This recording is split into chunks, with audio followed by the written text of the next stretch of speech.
Silipin natin ang sitwasyon sa Parañaque Integrated Terminal Exchange o PTEX.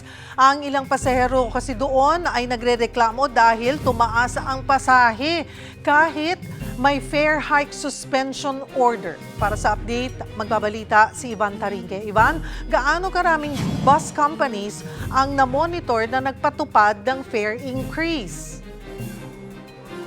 Cheryl, 8 bus companies ang namonitor na nagtaas pasahe sa kabila na si mismong President Bongbong Marcos ang nagsabing wala munang fare hike sa kabila ng tumataas sa presyo ng produktong petrolyo.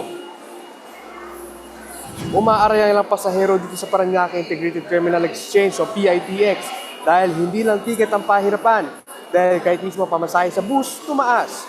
Ayon sa ilang pasahero, tumaas ang singil sa kanilang pasahe ng ilang mga bus companies kahit na suspended ang fare hike sa kabila ng mataas sa presyo ng produktong petrolyo.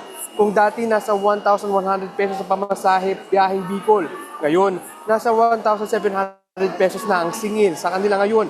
Mahigit 600 pesos ang itinaas. Ayon sa pamunuan ng PITX, ang mga bus na biyaheng Bicol Region ang namonitor na nagtaas presyo ng pamasahe.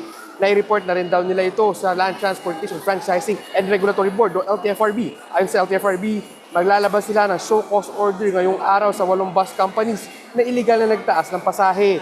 Pero nauna nilang sinabi na may parusa o multa sa